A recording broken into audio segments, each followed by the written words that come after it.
Bonjour, c'est M. Doumbouya, votre professeur de mathématiques. Aujourd'hui, dans cette vidéo, nous allons toujours continuer les suites numériques. Donc, à la première vidéo, on avait vu une suite définie de façon explicite. Et maintenant, nous allons voir une suite définie par récurrence. Donc là, on peut écrire un plus 1 en fonction de un. Exemple, si on me donne u0 égale à 2, et un plus 1 égale à moins 2, un plus 3. Donc là, on a une suite définie de façon récurrente. Donc là, on a une récurrence à un seul terme. Pourquoi? Parce qu'on nous a donné U0 uniquement. Donc le terme précédent est UN plus 1. Mais si on nous donne, par exemple, U0 égale à 1 et U1 égale à 3. Donc là, on me donne UN plus 2 égale à UN plus 1 plus 5 UN.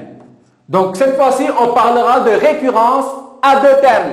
Pourquoi? Parce que là, on nous a donné deux termes précédents, donc U0 et U1. Exemple, si par exemple, ici, on me demande de déterminer les trois premiers termes. Donc, trois premiers termes, attention, vous devez commencer par U0. U0 représente le premier terme. Donc, U1, c'est le deuxième terme, et U2, c'est le troisième terme. Mais par contre, si on vous demande de déterminer par exemple, U indice 3, donc c'est-à-dire la suite de rang n égale 3. Donc là, par contre, vous devez déterminer U3. Mais là, si on me demande de déterminer U1, qu'est-ce que je fais? Regardez, je prends cette expression. Donc, pour trouver U1, il faut que n soit égal à 0. Parce que là, j'ai n plus 1. Si n égale 0, j'aurai 0 plus 1 qui me donne 1. Mais puisqu'à gauche, j'ai remplacé n par 0, je dois aussi remplacer n par 0 à droite. Donc ici, U1, j'écris U0 plus 1, c'est moins U0 plus 3. Donc U1 égale moins 2. U0 égale à 2. J'écris 2 plus 3. Donc U1 est égal à moins 2 multiplié par 2 égale moins 4 plus 3. Et au final, on obtient moins 1. Et maintenant, si on me demande de déterminer U2. Donc U2, je pars toujours de cette expression. Regardez. Pour trouver 2, il faut que n soit égal à 1. Donc j'aurai 1 plus 1. Donc 1 plus 1 qui me donne moins 2. Et là aussi, je remplace n par 1. Plus 3. Donc 1 plus 1 égale 2. Donc j'écris U2 égale moins 2 U1 plus 3. U1, on a trouvé moins 1. Donc on obtient U2 égale moins 2 multiplié par moins 1 plus 3. Donc U2 égale moins 2 multiplié par moins 1 égale 2. Et 2 plus 3, on obtient 5.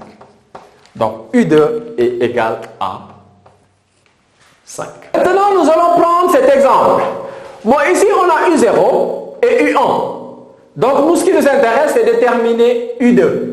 Pour déterminer U2, regardez, il faut que n soit égal à 0. Donc, U0 plus 2 égale. Puisqu'ici, j'ai remplacé n par 0, je fais pareil à droite. On aura 0 plus 1 plus 5 U0. Donc, U2 égale U1 plus 5 U0. Donc, U2 égale, donc U1, on l'a donné, c'est 3. Plus 5 multiplié par 1. Donc U2 est égal à 3 plus 5. Et on obtient 8. Donc là, c'est ce qu'il fallait faire pour cet exemple. Si on vous donne aussi d'autres exemples, utilisez le même raisonnement. Et là, je vous conseille à chaque fois d'utiliser ce raisonnement. Remplacez d'abord n. Donc n'écrivez pas directement U1. Si vous écrivez U1, vous pouvez vous tromper. Mais là, vous vous dites, pour obtenir U1, il faut que n soit égal à quelle valeur? Donc il faut que n soit égal à 0. Si n égale 0, donc on obtient donc, U1. Et là, puisqu'à gauche, vous avez remplacé n par 0, vous faites pareil à droite. Si vous remplacez n par 2, à gauche, vous faites pareil à droite. Donc c'est ce qu'il fallait faire pour une suite définie de façon récurrente.